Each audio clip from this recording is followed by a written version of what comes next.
سلام على أجدع ناس وأهلا بيك في فيديو جديد. قبل أي مقدمات مش محتاج أقولك تشترك وتعمل لايك للفيلم لو عجبك، عشان المجهود اللي حطيته في الفيديو ده أكبر من حبك للبيست بتاعك. مش هحرق كتير لأن الفيلم بجد يستاهل تسمعه للآخر، لأنه بيوصل حاجات كتير بنحسها بس مش بنعبر عنها، وبيوريك قد إيه معاناة الناس أيام الحروب والمجاعات والمأساة اللي بتحصل. هتقولي ده احنا بنعاني برضه؟ لا يا حبيبي، انت ما شفتش حاجة، لأن ما بين كل ده هيجي طفل من سوء حظه هيجي في العصر ده. انت متخيل طفل عنده 8 سنين يواجه زعيم القرية الناس كلها بتهابه؟ هتقولي اكيد ضارب برشام، هقولك لا، زمان ما كانش فيه الحاجات دي. الولد ده ما اتعاملش مع بشر نهائيا، عشان كده تصرفاته اشبه بالحيوانات.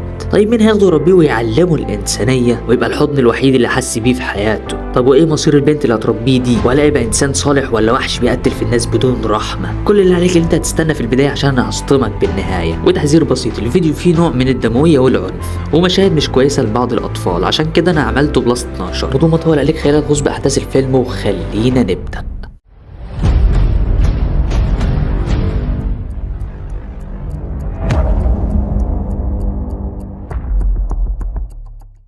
بيبدأ الفيلم بواحد بيحكي عن الدمار اللي حصل والأرواح اللي زهقت في كل ليلة وهم بيكافحوا البقاء على قيد الحياة على أرض ما بقاش فيها غير الحطام والدمار، والأسوأ من كده الدمار الأكبر والمجاعة اللي هتحصل. وبيقول الكاهن الأرض اللي قاموا بتشييدها من زمن اتدمرت بسبب سمعتها السيئة، وإن الجهل اللي فيها رجع لها وقتها وهي في الحالة العصيبة دي، وبدأ بطريقته بالرحمة والحماية. بعدين نروح لقلب الحدث وإن في امرأة حامل وخلاص على الأبواب، وفجأة بيجي طفل هتدور حواليه أحداث الفيلم. بعد ما الأم ولدت الطفل بيظهر كلب مفترس ولكنها بتضربه بالبلطة وبترضع الطفل اللي كان مفحوم من العياط، وبنشوف راجلين بيتضربوا على المية والأم بتكون ماشية بتنطق باسم الطعام، جعانة يعني، بس الجوع ده كان قارس لدرجة إن ريقها جري على إنسان ميت ومتعفن. تفتكر وقفت على كده؟ دي كلت منه من شدة الجوع، انت متخيل؟ وفي مرة من المرات بتكون خلاص هتموت من الجوع، وده بيوصلها انها ترمي ابنها في النار علشان تاكله، وفي صدمة من الموقف بتكتشف انها ضحت بابنها وبتهرب من الخوف والصدمة اللي هي فيها. تفتكر طفل في ظل الظروف اللي هو فيها دي ممكن يبقى ايه؟ بابا نويل؟ تعال نشوف. بعد مرور 8 سنين يا صديقي، في ولد غريب مريب ماشي في ظروف قاحلة وجفاف شديد ومعاه نفس البلطة اللي كانت مع أمه. ما هو ده الولد اللي اترمى في النار، وفي بيت عيلة زي أي عيلة بيكونوا بيموتوا من الجوع، والأم بتقول لبنتها كل دي آخر لقمة عندنا، وأبوها بيقول لها أنا آسف اللي أنا وصلتكوا لكده، والأم بتقول له مش إحنا لوحدنا اللي كده، المدينة كلها جفاف والكل بيمر باللي إحنا فيه. وبيدخل الولد فجأة عليهم بالبلطة وهاتك تقطيع، وبيخرج كأن شيئا لم يكن، وراجل وابنه بيشوفوا المنظر فبينصدموا حرفيا، والجو بيمطر اخيرا والناس بتفرح. الولد اول ما بيشوف الكاهن بيقف علشان يموته، بس الكاهن بيكون اقوى وبيقول له انت بتاكل الناس مش كده؟ ده معناه ان انت عاوز تاكلني، وبيعرف انه ما بيتكلمش. في محاولات عديدة لقتله بيشوف الكاهن شيء غريب بيظهر من وراه فبيمسكه وبيرميه بعيد، وشكل كده الكاهن عارف حاجة انا معرفهاش. بياخدوا الكاهن وبيقول له مش كل شيء حي يعتبر طعام ليك او عدوك، وانا مش في نيتي اكلك او موتك. وبيقول له انت انسان ومش انسان في نفس الوقت، لان تصرفاته غريبة بصراحة. وبيقول انه كائن حزين ما يقدرش يعيش بدون قتال، اللي ممكن تفسره ان الطفل ده ما تعاملش مع بني ادمين قبل كده. بيفهموا الكاهن معنى الانسانية وانهم ما يقدروش يعيشوا غير بمساعدة بعض، وبيديله اسمه هو اشورا. بعد الشتاء الارض بتخضر وبيمشي اشورا والكاهن، وفي مكان جاف طفل بيقع من الارهاق قدام ناس فبيحاولوا يصحوه بس بيكون خلص طاقته كلها. بيقول له الراجل ارموه من على الوادي، ده ما منوش فايدة. فشاب بيقول له ده مجرد طفل ما ينفعش نرميه، والظاهر انه شغال هو والاطفال اللي معاه ده عند الراجل ده. بيجي اشورا فجأة بينقض على الطفل فبيضربوا الشاب ضربة بتطيره، والولد بيقول انه حاول ياكل طفل قبل كده. بيظهر غراب بيحاول ياخد الطفل فبيهجم عليه اشورا، وبيكتشفوا انه مش عايز ياكل الطفل فبيرميله الشاب اكل وبيجري عليه، وتصرفاته بتبقى اشبه بالكلاب فبيسيبوه ويكملوا في طريقهم. بيشوف الشاب البنت دي وبتشوفهم هما بيشدوا الخشب ووراهم اشورا، والاطفال بيقولوا له ان ما عادش معانا اكل نديهولك، امشي بعيد عننا. وهم ماشيين اهل القريه بيقفوا لهم يمنعوهم من المرور، فبيقول لهم الشاب انه مش هيقدر ياكل الاطفال اللي معاه لو ما وصلوش الخشبه دي للمكان اللي الراجل قال لهم عليه، وبترجاهم يعدوا. بيرفضوا باحتقار وبيفضلوا يرموهم بالطوب، وطوبه بتيجي في اشورا بالغلط بس هو اللي جابه لنفسه. بيهجم عليه بوحشية وبيمسكه من زمارة رقبته وبيموته، والمصيبة ان اللي مات ده ابن صاحب القرية، ومش محتاج اقولك بعد ما قتله عمل فيه ايه تاني. بيعرف ابوه ان ابنه اتقتل، بيوصل فورا للمكان وكله بينحني له وبيسأل مين قتل ابنه الوحيد، وبيعرف ان اشورة. بيجري وراه بيتنيه طرده وبيدمر محاصيل كتير. بيطلع اشورة على مكان عالي وبيقعد يستريح، بس ما بيلحقش ياخد نفسه وعلى طول بيجيله الزعيم عشان يخلص عليه. تفتكر قدر؟ على طول هجم عليه، ولانه صغير بينط بسهوله للفرس وبيمسكه هو كمان من زمارة رقبته. بيرميه الزعيم على الارض وبيزداد غضبه. بيهجم عليه ولكن اشورة بيتصدى كل هجماته بسهوله، وما تعرفش هو جايب كل القدرات دي منين، ولكن لسوء حظه بيقع من على الحافه. في الجهه الاخرى الشاب والاطفال بيكونوا قاعدين وبيسالوا اذا كان اشورة مات ولا لا. فبيقول واحد ده اكيد مات، ده بيواجه الزعيم جيتو ساما. بيقول له التاني انه كان ولد مذهل بلا شك.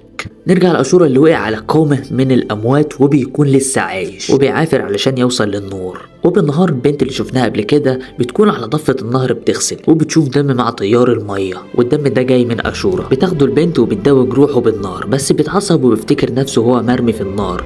بتهديه البنت وبتعالجه وبتقول له جود بوي، وبتديله أكل وبياخد منها الأكل وبينطق اسمه. وبتفهم البنت إن اسمه أشورة وبتسيبه وتمشي، وبتسيب له مية وبيشرب زي الحيوانات. تاني يوم بتجيله ومعاها أكل وبتنادي عليه، وبصراحة لازم أسمعكوا صوتها. يكون مستخبي، بتديله ياكل وبيفضل يردد اسم الكاهن علمهوله. فبتندهش البنت، وده اسم بيقدسوه عندهم كده وبيدعوا بيه. المهم بعد ما بتندهش بتقوله ان اسمها وكاسا، وبتقوله انا سعيدة بوجودك. وبمرور الايام بتفضل وكاسا تعلمه اسامي الحواس اللي عنده وحاجات كتير. وفي يوم وهي شغالة مع المزارعين بيكون أشورة بيراقبها، ولما بتخلص بتشوفه وبتقوله انت المفروض تستخبى في المزرعة عشان لو شافك المزارعون هيبقى خطر عليك. وبتشيله وبتستخبى من المزارعين وبينام على ظهرها. ومرة تانية وهي مروحة بتشوفه مستنية تاني، فبتحتار في أمره. فبياخدها المكان هو وهي بيتفرجوا على الغروب، فبيعجبها جدا المنظر وبتقوله أنا عمري ما شفت منظر زي ده، وحتى الكرويين ما صدفتش وجوم هنا اللي هم الفلاحين يعني. وبتروح تستحمى في النهر وهي كما ولدتها أمها، وأشورة بيكون متنح زي ما أنا متنح بالظبط. فبتقوله تعالى يا أشورة، ما تفهمش صح، ده هتحميه، انت نسيت انه طفل ولا ايه؟ هو بيجي ينزل بيدقلك على وشه. وبتضحك عليه وكاسة يا اختي حلوة. وبيروحوا يقفوا على المكان ده، وبتقوله في مدينة ورا الجبل ده وان نفسها تروحها مع شخص ما. فبتلزق المدينة في دماغ أشورة وتفكيره بيوديه ويجيبه. وفي الليل بيكون مستنيها بره قدام البيت، فبتطلع على طول تقوله يمشي على المزرعة، شكله مش هيهدى غير ما يجيب لها مصيبة. وفي كل مكان بيكون بيراقبها وهي على النهر وهي بتزرع، والشاب والأطفال بيجروا خشب كالعادة وبيراقبهم أشورة. وأول ما بيشوف ناس بيستخبى على طول، وبيسمع الناس بيتكلموا بيقولوا إن الفترة الجاية دي هيبقى في جفاف جامد جدا والظروف هتزداد سوء. وهو نايم في المزرعة بتفتح وكاسة تديله الأكل وتمشي على طول، وما بيكونش فاهم هي ليه مش عايزة تقعد معاه. وهي مروحة بتكون بتلم مشروم وأشورة واقف وراها وبتقوله إنها تطبخ له منه النهاردة، بس هو بيكون مركز على الآلة الحادة اللي معاه اللي بتشتغل بيها وبياخدها. تحس إن غريزة القتل لسه ماشية في دمه. بتهديه وكاسة وبتقوله إن الشيء ده خطير، فبتسأله إذا كان هو اللي قتل كوتارو ساما ابن الزعيم، بس مش بيرد عليها. وبتقوله اللي انت عملته ده خلاك ما بين الحياة والموت. وبتقوله انا مش عايز اشوف اي مشاكل من حالك. بيقول لها وكاسة انت حزينة؟ بتقوله ما ينفعش تقتل تاني يا أشورة. فبيتأثر وبيرمي الآلة الحادة. بتشكره وكاسة جدا وبتحضنه وبيفرح ابن المحظوظة، وبتطبخ له المشروم وبياكل منه. وبتروح عشان تجمع المشروم من تاني وبتقوله ما تخلصش الاكل كله على طول وهرجع. بيجري يبص عليها من الشباك فبيشوفها وهي رايحة مع واحد كده انا بشبه عليه. الجو بيمطر وأشورة بيكون مستني وكاسة لحد ما بيزهق، وبيروح يقعد على شجرة بره مستنيها. واول ما بيشوفها من بعيد بيجري على المزرعة فرحان، بس هي مش بتكون جاياله، دي بتروح للشاب اللي انا كنت بشبه عليه. وشكل كده ما بينهم علاقة حب. يا ديني هي وصلت لبوس، انا كنت حاسس من الاول. لو أشورة شافك. بيكون أشورة حزين ان وكاسة ما جتش وواقف بره في المطر، وكاسة بتكون مقضياها مع الشاب اللي انا ما كنتش بشبه عليه. اظن انت عرفتوه. بيحكوا لبعض مأساتهم، وبقولها انا في يوم هغادر المكان ده وهاخدك معايا المكان بعيد. وبتقوله انا فعلا نفسي اغادر المكان ده واتنيني معاك على طول. وبتتهور وبتقوله خلينا نروح دغري على المدينة. وفجأة بيفتح الباب وبيقفشهم أشورة وبيفتح الباب فجأة وبيقفشهم أشورة، ومعاه البلطة والغل بيجري في دمه، وباين في عينيه نظرات غضب بتبقى على وش الراجل المصري لما بيقفش مراته مع عشقها. وبيهجم على الشاب وبيقوله لازم اغسل عار بايدي لا دي افتكاسة من عندي. وبنجري عليه وقاصة وبنعرف ان اسمه شينو سان، وبتقول لأشورا ليه عملت كده؟ ده احنا يا دوبك كنا بنفضفض مش اكتر. بيكون أشورا غضبان جدا وبتزعق له وقاصة وبتقول له انت شيطان، والكلمة دي بتأثر في نفسيته جدا. وقاصة بتقول له انا ما عدتش اعرفك بعد كده، امشي من هنا. والاخر مرة بينطق اسمها وبيمشي حزين، والمطر بيكون مغرق المكان وبيعمل فيضان. وفي نفس الوقت بيكون أشورا غضبان جدا والفيضان بيغرق المكان تاني، والفيضان بيغرق المكان تاني. يوم بنشوف الكاهن وأشورا بيكون قاعد على الشجرة وبيشوف قرد وابنها فبيتضايق جدا وبيقعد يفش غله فيهم وبيقول انا ايه اللي كان جابني العالم ده. بيحكم على القرد ويقول لها انت والشخص اللي جابك انا بكرهكم كلكم، وما بيكونش عايز يتولد في مكان زي ده. بيشوفوا الكاهن وبيعرف انه بيتحسر على وجوده في العالم، وبيقول أشورا وهو بيعيط الافضل عدم وجودي في العالم ده. وبيقول له الكاهن انهم اتقابلوا تاني وان ده مؤلم بالنسبه لك، وبيعرف انه بقى بيتكلم زي البشر. وبيقول له الكاهن انت اصبحت اكتر انسانيه مما كنت عليه. فبيقول له أشورا انه مش بشري وانه مجرد وحش. فبيقول له اقفل قلبك وردد الادعيه اللي علمتها لك وواجه الوحش اللي جواك وابقى بشري يا أشورا. فبيقول له انا مش بشري، كلكم كده بتقتلوا بعض لو ما لقيتوش اكل، حتى في ناس بتاكل اولادها، كلكم اعداء. وبيقول له كمان اما ان تفترسهم او يفترسونك، عشان كده انا هقتلك. وبيوقفوا الكاهن عند حده وبيفهموا ان كل الناس فعلا عندها طبيعه وحشيه، ولكن بالرغم من كل ده الا ان في حاجه بتميزك عن باقي الوحوش. وبيقول له انت بتمتلك قلب يا أشورا، الناس كلها عندها قلوب، ولو اتصرفوا بطريقه الوحوش فده مش هيفيدهم الا انهم هيزيدوا اكتئاب. وبيقول له انت قلت انك بتعاني كتير وده بيدل على انسانيتك. فبيقول له انا ما قلتش كده.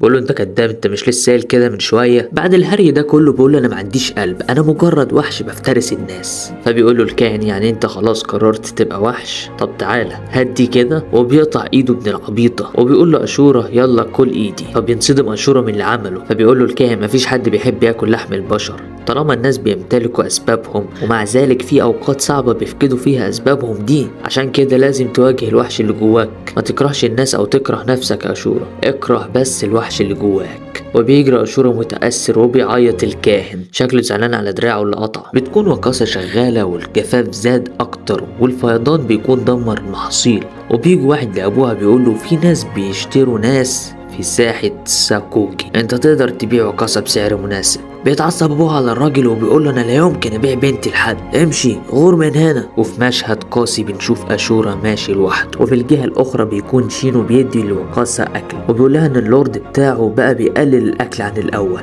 والظروف بتزداد سوء، وبيتأسف لها وبتقول له مش مشكلة أنا كنت بعتمد عليك كتير. وبيواسوا بعض بحضن صغنن. وفي الطريق واحد ماشي بالعربية بتاعته بيقف قدام ناس بيقتلوه من الجوع اللي هم فيه، وده بيوضح إن الناس خلاص وصلت لدرجة صعبة جدا. وبتلف وقاصة على بيوت على بأمل إنها تلاقي أكل أو أي حاجة تساعدها، بس بيكون كل الظروف صعبة ومحدش بيساعدها. وبيقول لها شينو المرة الجاية هجيب أكل زيادة. فبتسأله المرة الجاية دي هتبقى امتى، فما بيردش عليها. وبيكون في ناس بتتضارب على بركة مية، وشينو بيشوف وقاصة ميتة من الجوع فبيروح يسرق أكل أصحابه عشان يديهولها. وبيشوفوه وبيقول لهم إنه مش هيقدر يسيب وقاصة تموت من الجوع وبيتضاربوا معاه. وبتكون وقاصة ماشية وعلى ظهرها برميل، فبتشوف سحلية وبتكون عايزة تاكلها بس مش بتعرف، وبيقع البرميل منها وبينكسر. وبيشوفها أشورا بس مش بيعبرها لأنه بيكون رايح يسرق حصان يتعشى بيه. والناس بتحس وبتقول حرام اللي حصانه موجود. وبيعرفوا انه اللي قتل ابن الزعيم، بيدوروا عليه بس هو بيهرب.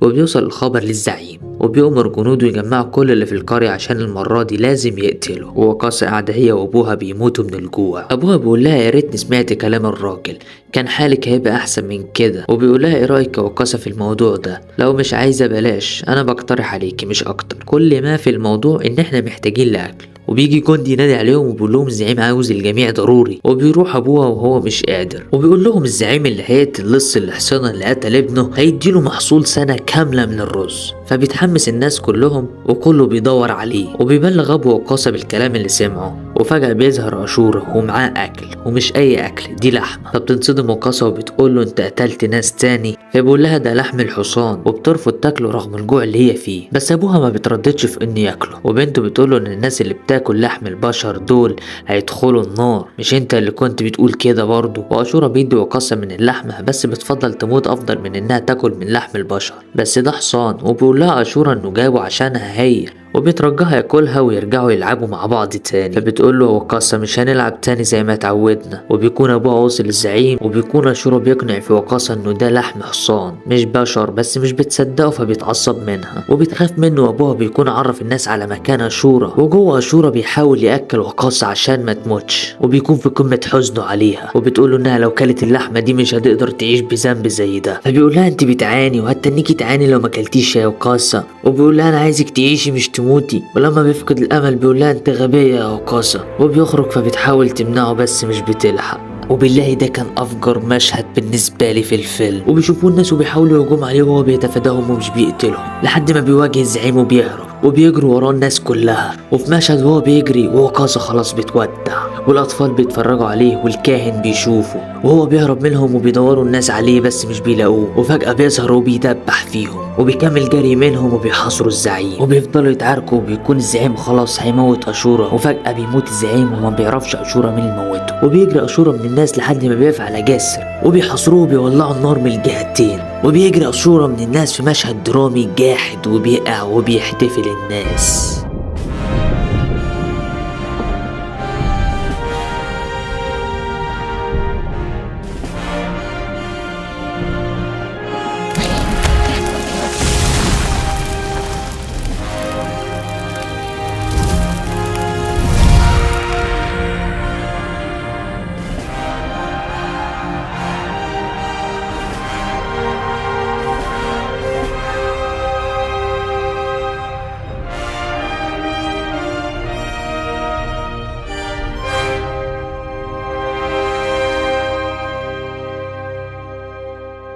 وفي أغرب مشهد واللي صدمني وفصل الشتاء بنشوف شينو والأطفال بيجروا في الخشب وبيعدي أشورا من جنبهم. إيه ده استنى ده نعش وقاصة مش الخشبة. وبيزعل أشورا جدا وبيعيط. وفي آخر مشهد الكاهن بيقول لأشورا كلمتين جامدين قوي. بيقول له مفيش شك ان مريت من جنبك من بين دورات الحياة الستة اللي انا مش عارفهم. انا مش الكاهن. الشيء اللي انت علمتهولي كان ان الناس يقدروا يواصلوا حياتهم بالرغم من الصعوبات اللي بتواجههم. بيخسروا ناس في حياتهم وبيخسروا ناس وناس ومكملين حياتهم برضو، شايلين الحمل على كتافهم وبالرغم من كل ده مكملين حياتهم. عشان كده الحياة جميلة. بالمناسبة ده هو أشورا لما كبر. بصراحة انا اترددت كتير الخص الفيلم بعد ما كتبت نهايته، بس اكيد مش هضيع تعبي على الفاضي. عادي يعني شوية كده وشوية كده. المهم يا صديقي عايزك تنزل تكتب لي رأيك في التعليقات، واتمنى يكون فكرة الفيلم وصلتك، وما تنساش تصلي على النبي لو انت لسه مصليتش عليه. وبيس.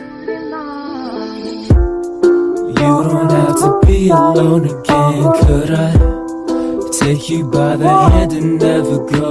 Would I